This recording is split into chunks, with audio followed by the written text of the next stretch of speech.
नमस्कार, आप देख रहे हैं SR टीवी न्यूज नेटवर्क और मैं हूं मनीषा श्रीवास आपके साथ। इस वक्त की मुख्य खबरें, खास मुलाकात। दर्शकों, इस वक्त हमारे समक्ष है विधानसभा क्षेत्र शहर पश्चिम से श्री गणेश जी त्रिपाठी। सर, आप एक उम्मीदवार हो जी।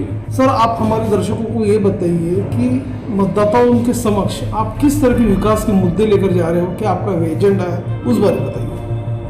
राष्ट्रीय बंधुत्व पार्टी का विकास का एजेंडा शिक्षा, स्वास्थ्य, सुरक्षा, काम, 4 बिंदु पर राष्ट्रीय बंधुत्व पार्टी उद्देश्य बनाकर कार्य कर रही है। भारत की शिक्षा पद्धति बहुत ही विभिन्न भागों में विभाजित है, जो कि शिक्षा का स्तर इतना गिर चुका है कि उस पे हर आदमी नहीं पढ़ पा रहा। एक स्लोगन है कि सूर सूर तुलसी शशि उडगन केशव दास और अब के कवि खद्योत सम जह तह करत प्रकाश। शिक्षा की ये स्थिति है कि खद्योत माने जुगनू होता है।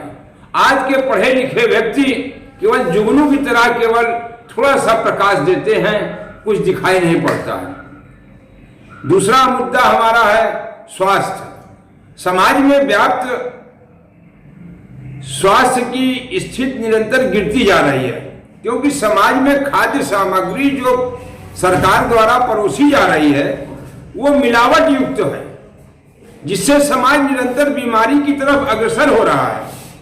वर्तमान सरकार या 30 सरकार के लोगों ने केवल अस्पताल और दवाइयों का प्रबंध किया, न कि मूलभूत जरूरत की कि हमें समाज को शुद्ध भोजन की व्यवस्था किया जाए, शुद्ध वस्तुओं को दिया जाए।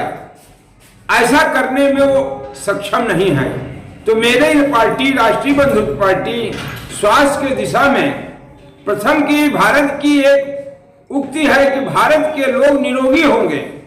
आज निरोगी न होकर सब रोगी हो रहे हैं। सरकार अस्पताल खुलवा रही है, नाना प्रकार की सुविधा प्रदान कर रही है, लेकिन रोकने की तरफ नहीं कार्य कर रही है।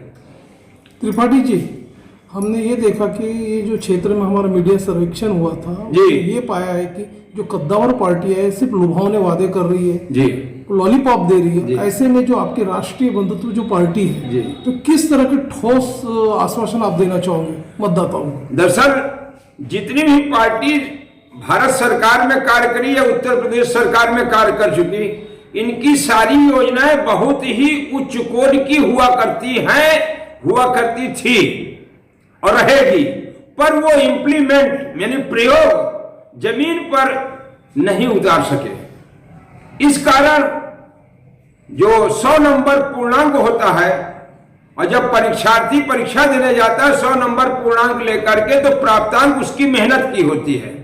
100 नंबर में कोई 15 नंबर पा रहा है, कोई 25 नंबर, कोई 50 नंबर, कोई 85 नंबर।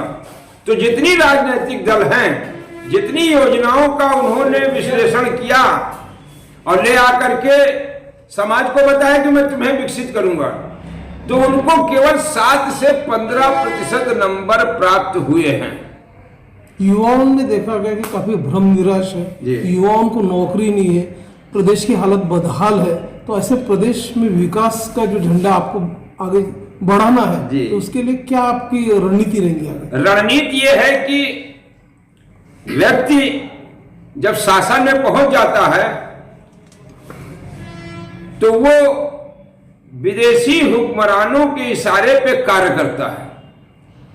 ये FDI एक आई है, FDI के माध्यम से वो कहता है कि साहब ये हम आपको रोजगार देंगे, पर जो नौजवानों के बीच एक असंतोष का वातावरण पैदा हुआ, जैसे हम विदेशी तुलना, माननीय प्रधानमंत्री महोदय कहते हैं कि मैं विदेशी विकसित राष्ट्रों की तुलना में खड़ा होना चाहता हूं। वहां की सरकार प्रत्येक नवयुवक को शिक्षा का प्रबंध, उसके व्यापार या नौकरी का प्रबंध जो भी करती है, वो वेतन आयोग के मुताबिक उनको वेतन देने का प्रयास नहीं, 100% गारंटी देती है। लेकिन भारत की व्यवस्था में एक तरफ असंगठित क्षेत्र बता दिया प्रधानमंत्री जी ने, एक तरफ संगठित क्षेत्र बता दिया।